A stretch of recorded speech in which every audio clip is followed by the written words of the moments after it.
This person, 83 arrests and 66 convictions. She now receives over 100 requests to serve as a keynote speaker around the world. Now I'm sure you look at this photo and say, what is wrong with her? What can this lady possibly talk to an audience about? You know that old saying by Edwin Ralph in 1944, never judge a book by its cover? Her life is truly that. I had the pleasure of sitting in the audience while Ms. Tonya Kane spoke of her unthinkable lifestyle and how she overcame many traumatic experiences. Her testimony moved me in such a way, I began to do some background research on the information I heard from Ms. Kane firsthand. During my research, I found Ms. Tonya Kane's motto, where there is breath, there is hope, is stressed in the film featured Nina on November 1st and all of her wonderful appearances. She was a victim of child abuse and neglect, and for most of her adult life, she lived on the streets.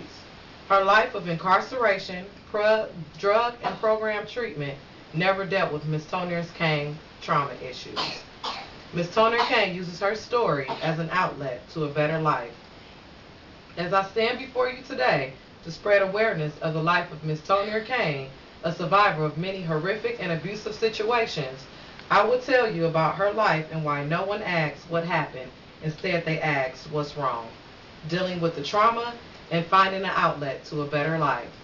First, let's look at why no one asked her why. Ms. Tonya Kane was born of an alcoholic mother who was never there from the start. At age 9, Ms. Tonya Kane had 8 brothers and sisters, not to mention her mom was pregnant with another. She found herself being a mom very early on. Her mom would leave them at home alone for days at a time, drinking heavily just 2 doors down.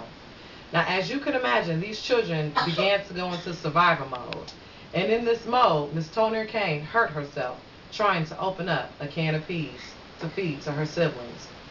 All she wanted was her mother, so she took off 2 doors down only to find her mother taking a bite out of a chicken sandwich while her and her siblings were at home, starving, all alone. Ms. Tonya Kane knew at that moment that her mom would not be able to take care of them.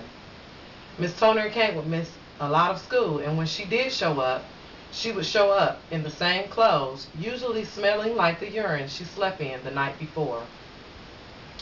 She was teased, and her teachers seemed to overlook the telltale signs that something was wrong. No one asked what happened. She was home alone and was passed grade after grade. Now, through these years, her mom's alcoholic addiction attracted a lot of different men to the house. These men would bring her mother alcohol and they would party all night long. But when the party was over and her mother was passed out, Miss Tonya Kane knew that she would hear the footsteps of the man entering into her bedroom. Miss Kane endured sexual abuse from the hands of her mother's company time after time. At age 11, someone finally noticed Miss Tonya Kane and her siblings standing in the living room window. She found this to be odd, so she called Child Protective Services. They came out, and due to the horrible conditions that were found in the home, they immediately took the children and split them up into 7 different foster homes. But somehow, Miss Tonya Kane found herself back in the custody of her mom to undergo more and more abuse. This time, it would be by the man her mom told her she had to marry in order for them to have a place to live. At the age 19, she began to be addicted to crack cocaine. During a conference in Florida on February 11, 2011, Miss Kane said she could remember taking her first hit of crack cocaine. It was like being numb all over. This was her way of dealing with the pain in her life. If only someone would have asked what happened. Instead, they asked, what's wrong? A question she didn't have the answer to. Now let's look at the trauma in Miss Tonya Kane's life. According to the National Council magazine, page 28, 1 out of 4 children in the U.S. experience at least one traumatic event before the age of 16. Unfortunately, Ms. Tonya Kane's lifestyle of drug abuse and drug addiction led to her prostituting and being incarcerated 83 times. In and out of jail several times, she was always told that her life would never amount to anything. She was sent to the psychiatric ward where they prescribed medications for many mental disorders, none of them diagnosing her correctly. She became an open and closed file to many systems designed to help throughout this time. On the 83rd arrest, Miss Toner Kane was pregnant, and she knew that if she had her child in jail, they would take her baby, rightfully so, once again. She could not bear of going through this pain again, so she requested to be placed in a program for pregnant inmates. Once she got to this program, Miss Toner Kane finally felt like someone cared. Her counselor helped Miss Toner Kane deal with the traumatic experiences. It wasn't until she got there that her life began to look a little brighter. Her trauma was identified, addressed, and treated. Miss Toner Kane has never looked back to the lifestyle she knew so well. Now let's look at how she found an outlet to a better life. Just 6 years ago, Miss Toner Kane was living up under a bridge, eating out of trash cans. Now, she says her life is dedicated to her daughter, and she takes very good care of her. During an interview on May 11, 2008, she says her daughter saved her life.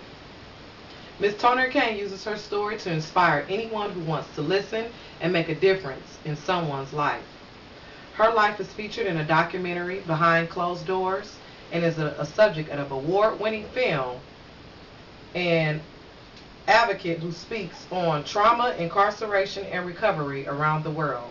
Her life story is one that beats the odds. In conclusion, you never know what someone has been through unless you care enough to stop, ask, and listen. Her story reminds us of the traumatic impact one individual can have on another. If this story moved you as it did me, I encourage you to visit www.bimeo.com titled Healing Nina to hear Miss Toner Kane tell her story in her own words. I gave you a brief window of some of the abuse that's taking place in the world today. Don't just stand back and do absolutely nothing. My only hope is that her message of hope will spread awareness and that her story have effects on someone asking what happened, dealing with the trauma, and finding an outlet to a better life. I know that her story will motivate some, empower others, and as her story spreads around the world, hopefully restoring humanity and mankind. Remember, where there is breath, there is life. Thank you.